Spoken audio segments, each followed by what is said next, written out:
Hey guys, and welcome back to another video. Today's video is a video I am so excited to film, especially in this time of quarantine and self-isolating and self-distancing, when we do all have a bit more time on our hands. What better way to spend that time than to really invest in yourself, increase your self-knowledge, learn more, and really just plant those seeds to be the best version of yourself for when all of this is over, just to go on and just take over the world. I truly believe that knowledge is the most powerful weapon any of us could ever have, and today I am going to be sharing with you guys my top 5 books that have honestly changed my life. Me and books have a really close relationship. I've always been a very big book person. When I was younger, it was always just me in the corner just reading my books. That was just the way that I learned, and I used to use them as a little kid as a way of escaping into another world. But as I got older, I ventured more into the non-fiction books, and those were the books that really impacted me, especially in my younger adult days, where you are kind of just finding out who you are and just more about yourself. And these are the books that really changed my life, and I really want to share them with you to hopefully, if you guys are looking to improve yourselves, or if anything that I talk about hits you, maybe they can bring you guys a bit more value in this time. The first in this list I actually don't have with me. I lent it out to a friend. It is The Alchemist. I'm going to put a picture up here. The Alchemist by Paulo Coelho.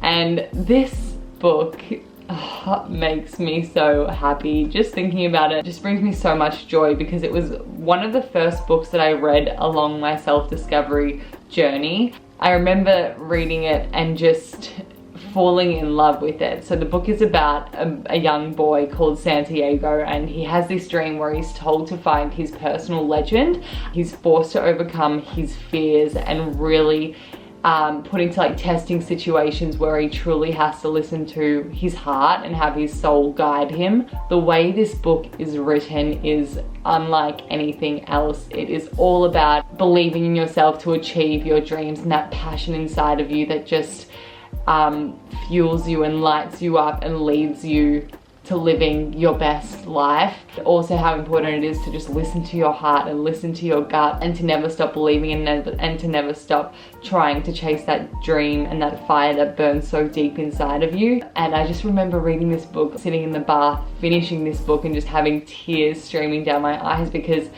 I'm a dreamer, so any book that even touches on dreams literally brings out the waterworks in me. But this book just hit a part of my soul like no other, and it is so truly beautiful. I always go back to it in times when I am losing that inspiration, right? In those moments when I just feel like giving up.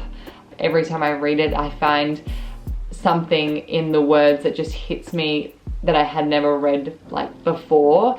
It really depends on what stage in my life I'm going through, and just the messages that it gives me in those times. To realize one's destiny is a person's only obligation, and when you want something, all of the universe conspires into helping you achieve it. Again, any dreamers out there, when you read that, you just can't help but feel lit up. If anyone's looking for any inspiration at this time, I would highly recommend reading that book. So the next book in this list is You Are a Badass by Jen Sincero. Now this book, as I go along these books, the order of these books I feel like also kind of tell my journey in my self-discovery and why they impacted me in those certain times. You Are a Badass by Jen Sincero. How to Stop Doubting Your Greatness and Start Living an Awesome Life.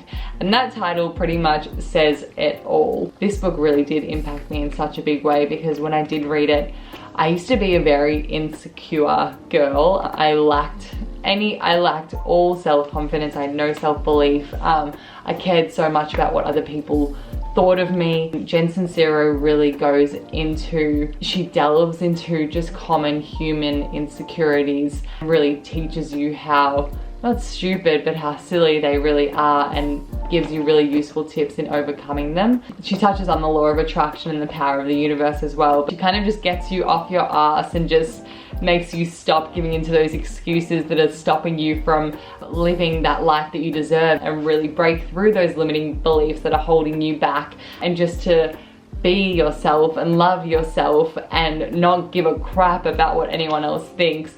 And she does it in a really fun and light way. She tackles really insecure topics again, or topics that could be quite triggering, in a really light-hearted, fun way, sharing her own experiences. Just the way she writes it and the way she speaks about it, it really makes you believe that you can just go out there and just kick ass and just take over the world. At the time that I was reading this again, I was very insecure and had no love for myself, and this was kind of like the first one that really taught me how important it is to love yourself and believe in yourself and stay true to yourself no matter what, and not give a damn what anyone else thinks. This book was just really needed in the time that I did read it, and it really just made me believe in myself a little bit more and just gave me a bit more self-confidence. And for that, Jen Sincero, I thank you greatly. The third book in this little series is A New Earth or The Power of Now by Eckhart Tolle. These books really transformed my way of thinking.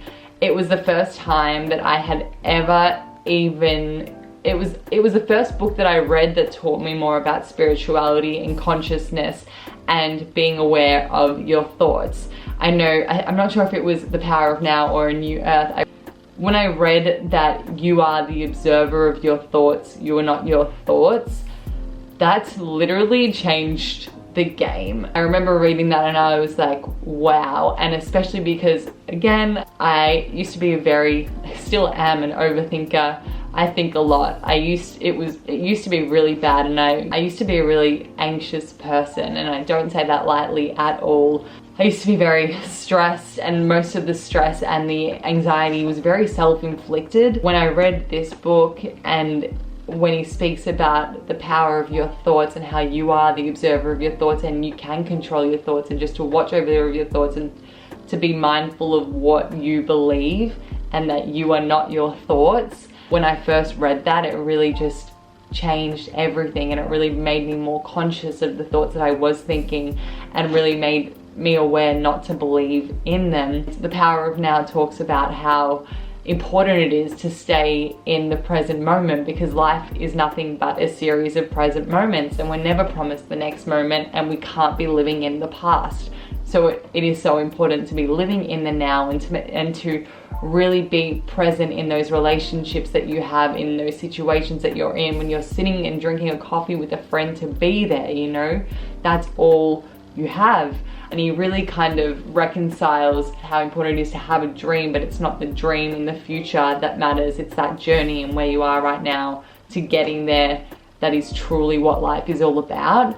Eckhart Tolle, and the way he has impacted me and my understanding of consciousness and just spirituality, it was really powerful. So if anyone is a beginner in spirituality or just wants to learn more or read more about that, or if you do find yourself being an overthinker or a very anxious person, or just always living never in the moment. I used to never be actually there. A lot of my friends will say, like, you were there but you weren't there. My mind was always on something else, and this really taught me just how powerful it is to live in the now. So the next book I also do not have with me at the moment because I lent it to my sister and she does not know where it is. So we're gonna pretend it's here, and it is Rich Dad, Poor Dad by Robert Kiyosaki. This book is the first personal finance book in this little series, and I think it is really important to include a personal finance book because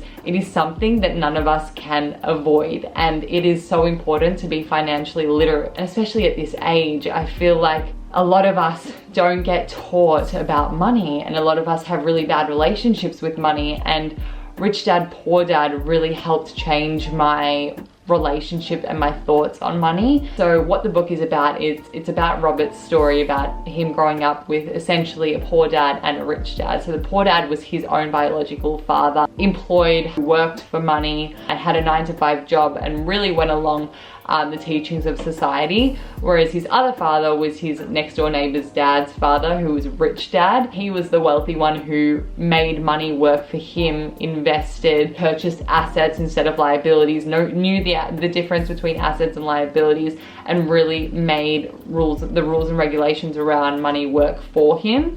His book is just a series of lessons from the wealthy. You don't want to work for money, you want money to work for you, to buy assets, and how the majority of people think that their assets are actually liabilities, like how people buy cars, which depreciating assets, which are actually liabilities and not bringing you in any money. And he just, I don't want to do like a book summary because that's not what this video is about, but it really did open my eyes to a new way of looking at money and really did change my relationship with money. I used to have a very negative relationship to money, whereas he kind of spoke to me in a way that made me understand it's not about having a lot of money, it's what you do with it, and that it's not bad to be wealthy because it can help you do more, be better, give more. Yeah, and I think that is really important for anyone because it's something that we all have to deal with. Again, like when we're in school, all of us have to learn science, even though we don't all want to be a scientist, but none of us are taught money, even though we're all going to be dealing with money. And I think that's something that really does have to be changed in our education system at the moment, but that's a different topic. But yeah, I really do think it is important to have that general basic understanding of money and put yourself in the best position you can be in, because it is, like it or not, it is something that is really important in today's world. I would recommend that book for any beginners who kind of want to begin to understand finance or just increase their financial literacy. Rich Dad Poor Dad is a really good one for that.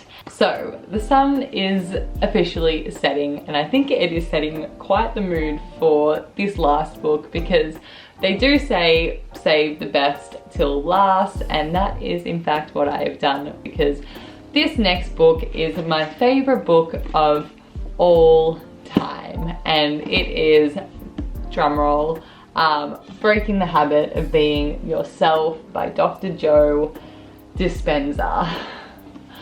Wow, guys, I cannot even, like, just looking at this book just makes me so happy. Dr. Joe Dispenza, if you are watching this, I am honestly fangirling right now. I am such a big fan. All of Dr. Joe Dispenza's work is honestly incredible. Why this book is my favorite book and has had the biggest impact on my life is because Dr. Joe Dispenza really ties together science and the law of attraction and quantum physics and manifestation, visualization, and really tells you why it works and why it's true. And for me, I have always been a very scientific girl. I was like a really big math student, science student, so I always believed in the law of attraction, and I knew that what you give out, the energy you give out is the energy you get back, but I never understood why. Dr. Joe Dispenza was the first one who really broke it all down for me. He speaks about the fields of quantum physics, biology, chemistry, how your thoughts, every single thought literally creates a different chemical reaction in your body, which makes you feel a certain way, and also how your thoughts can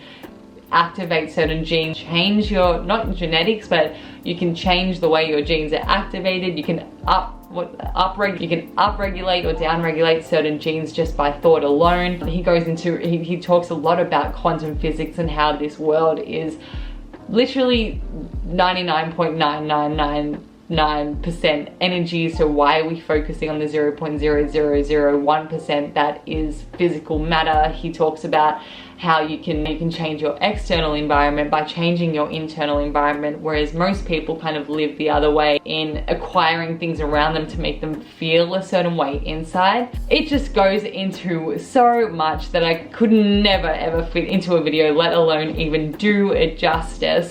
This book, Breaking the Habit of Being Yourself, it really does give you tools and the understanding to make those differences in your life, and to break those habits in your life, and to change that way of thinking that you've been so accustomed to, and to wake up every day envisioning the future rather than being defined by your past. He I can't, like, this book is just incredible, guys. It is so incredible. I cannot speak highly enough of it. He really does bridge the gap between science and spirituality. And if this is the first time that you have heard of Dr. Joe Dispenza, please, like, if there is anything you do in this video, go and look into his work. If you are suffering at the moment, or if you have a really detrimental health condition, or even just a moderate health condition, and you really want to change that, and you have that belief that you are in control of your body rather than your body controlling your mind, really go and listen to his work. He's done a lot of amazing podcasts. I'm actually going to list my favorite podcasts in the description below with Dr. Joe. They have changed my life, and I am so forever grateful for him and his work and his team's work. It's just incredible. My battery is dying, the light is going down. Oh, I was gonna put 2 honorable mentions. I will put them here. Sapiens and Think and Grow Rich by Napoleon Hill. 2 honorable mentions, but yeah, I'm gonna end that video there. I really hope you guys enjoyed this video. I hope it gave you some value and gave you some book ideas to possibly read. And if you do read them, please let me know in the comments, and please let me know your thoughts on them. And give me any book recommendations you have, because right now I only have 2 books on my reading list. How to Influence Friends and Win People, I think that's the book, and there's one other one. So after that, I am completely out of ideas. I hope you guys are staying safe and healthy in this time, and really taking care of yourself, whether that means you're being extra productive and really putting in the pieces and planting those seeds to achieve your dreams, or if it's just to rest and rejuvenate. You do you, and you do what you need to be doing in this time. There is no right way to be going about this time. It is new to all of us. There is only a right way for you, and I really want to emphasize that, because you might be watching something and feeling guilty for not being productive, or the other way around, and there is only the right way for you, and just do what you feel like doing in this time. Thank you guys so much for watching. If you like this video, give this video a thumbs up. Subscribe to my channel if you're new. Hi, my name is Mariah. I probably should have introduced myself at the start. Thank you guys so much for watching, and I will see you guys in my next video. Bye guys.